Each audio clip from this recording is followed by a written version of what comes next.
Together with our mates at Need a Car, we kicked off our coverage from the awesome Kaikoura Hop a couple of episodes back. Well, there was far too much from the 4-day event to cram into just one episode, so here we are with round 2. Now in its 8th year, it's an event that's had more than its fair share of challenges. A magnitude 7.8 earthquake will do that. Planning for an event of this scale is a daunting proposition in itself, without dealing with major losses to local infrastructure, not the least of which is fairly crucial to a car show: roading. Organisers Doug and Fonda have soldiered on, and the Hop now plays a pretty major role in the local economy, annually injecting millions of dollars. But running the numbers all sounds pretty serious, where in fact the Hop is all about having a bit of fun. No need to pitch that to this lot. The 700 plus entrants came from all over. The location, location, you know, and we're in a magic 3-hour travelling period on top of the South Island and the West Coast. You know, it's easy travelling for them. Wellington's not that far away really when you think about it. Had a bit of a cruise on Thursday up to meet the small islanders from the north there and check their passports and their money and made sure they were all right to come to the South Island to visit us. A lot of it's travelling with the friends. You know, you're travelling as a group to get here, or you're meeting friends from somewhere else, sharing good times, laughing, but on top of that it's enjoying the cars. Kaikoura is just a really laid-back, good event, mate. It just seems to flow, and the people, everyone's so happy around here, you know. I mean, I know, look at the surroundings, the place is awesome, mate. Variety is one of the neat things about Kaikoura Hop. Organiser Doug states it's a show for car enthusiasts. We're enthusiastic about cars. This was reflected with a wide range of vehicles, especially on the show days. But there was quality along with quantity, and we spied a number of very clean muscle cars amongst the ranks. If this all looks like a bit of you, then best you get in early. Accommodation is tight at the best of times, and even more so post-quake. Or you could be smart, like Rusty. The accommodation's a 1955 Chevy pickup and a 1959 Starliner Caravan. The truck came first. I've had that for approximately 4 years now. I've had it on the road for a year and a half. Yeah, and the Starliner's, this is its first trip out.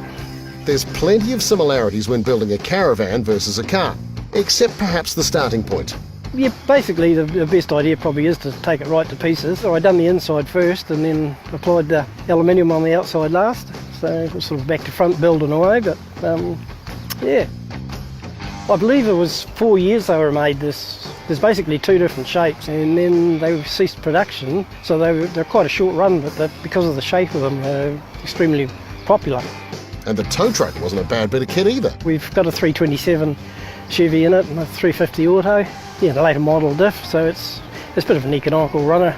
Yeah, being a builder, utes, trucks, sort of the best of both worlds, and yeah, and I've always loved the 55 Chev, 56 Chev. So.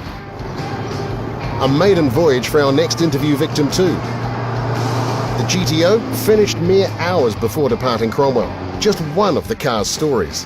It was a gift to myself after my past wife decided she was leaving.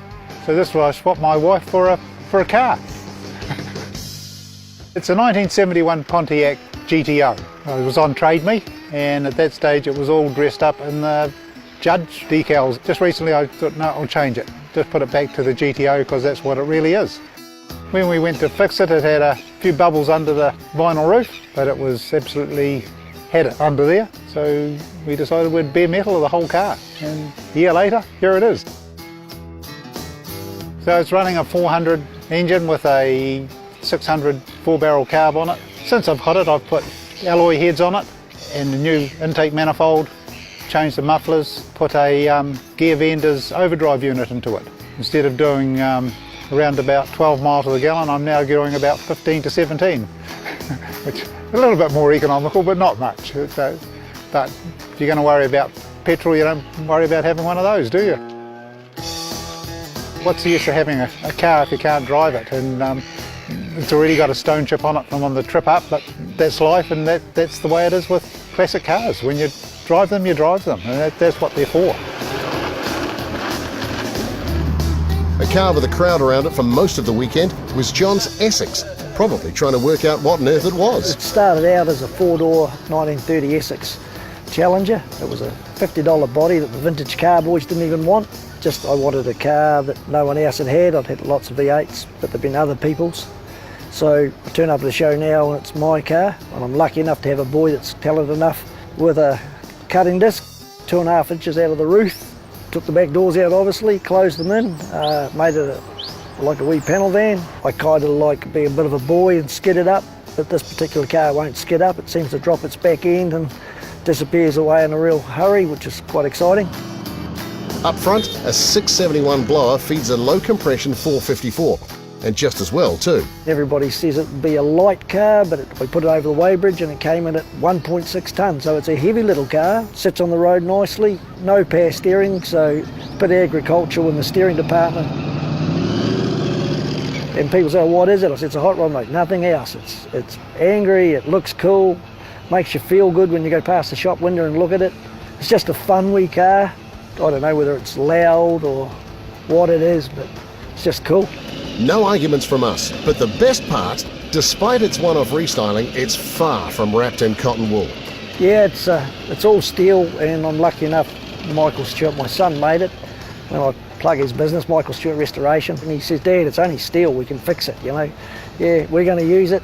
I've had it on Highlands on a Sunday afternoon, and it doesn't corner too good, and if you nail it coming out of the corner, it really wants to put the back where the front is. It's just, yeah, learn to drive again, really. But it is a fun car.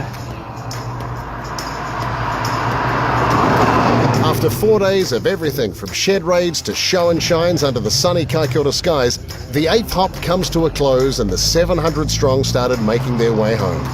A crowd in excess of 12,000 was a great result for the organisers, but thankfully the Kaikoura Hop still maintained its relaxed, low-key atmosphere.